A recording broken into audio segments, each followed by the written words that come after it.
എല്ലാവർക്കും നമസ്കാരം. ഇന്നത്തെ ടോപ്പിക് എന്ന് പറയുന്നത് find the weakness of the competitor.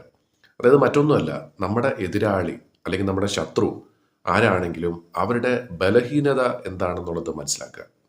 ഇപ്പം നമ്മളിത് വലിയ കാര്യത്തിലൊന്നും പോകണ്ട. ഒരു ചെറിയൊരു ഒരു മത്സരത്തിലായിക്കോട്ടെ, ഒരു കായിക മത്സരമോ അല്ലെങ്കിൽ എന്തെങ്കിലും ഒരു മത്സരത്തിലാണെങ്കിലും നമ്മൾ തീർച്ചയായിട്ടും നമുക്കൊരു എതിരാളി ഉണ്ടാകും. ആ ആളെ തോൽപ്പിക്കാനായിരിക്കും നമ്മുടെ ആ മത്സരത്തിൻ്റെ പ്രധാനപ്പെട്ട ഉദ്ദേശം എന്ന് പറയുന്നത്. അതൊരു ഹെൽത്തി ആയിട്ടുള്ള ഒരു കോമ്പറ്റീഷനാണ് അല്ലേ? അല്ലെങ്കിൽ അയാളെ ഉപദ്രവിക്കണം എന്നോ അയാളെ തരം താഴ്ത്തി കൊണ്ടുവരണമെന്നോ ഇതൊന്നും അല്ല. അപ്പോൾ ആ വ്യക്തിയെ നമ്മളോടൊപ്പം കളിക്കുന്ന നമുക്കെതിരായിട്ട് കളിക്കുന്ന ആ വ്യക്തിയുടെ ബലഹീനത എന്താണെന്ന് മനസ്സിലാക്കി കഴിഞ്ഞാൽ, കൃത്യമായിട്ട് മനസ്സിലാക്കിയാൽ അത് നമുക്ക് വളർത്തിയെടുക്കാൻ പറ്റുമെങ്കിൽ തീർച്ചയായിട്ടും ആ ഒരു അവസ്ഥയെ നമുക്ക് തരണം ചെയ്യാം, എന്നുവെച്ചാൽ നമുക്ക് വിജയിക്കാം എന്നുള്ളതാണ്.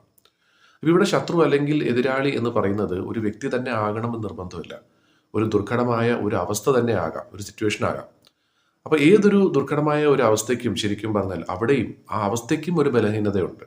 അതിനെ മനസ്സിലാക്കി കഴിഞ്ഞാൽ തീർച്ചയായിട്ടും നമ്മുടെ ഈ ജീവിതത്തിൽ നമ്മൾ നേരിടുന്ന ഏതൊരു പ്രശ്നത്തെയും ഏതൊരു ബുദ്ധിമുട്ടിനെയും നമുക്ക് വളരെ നിഷ്പ്രയാസം തരണം ചെയ്യാനായിട്ട് സാധിക്കും. അപ്പം ശരിക്കും പറഞ്ഞാൽ വിജയിക്കാനായിട്ട് നമുക്ക് വേണ്ട ഒരു പ്രധാനപ്പെട്ട ഒരു കാര്യം, ഒരു കഴിവ് എന്ന് പറയുന്നത് പ്ലാനിംഗ് ആണ്, ആസൂത്രണം ചെയ്യുക എന്നുള്ളതാണ്.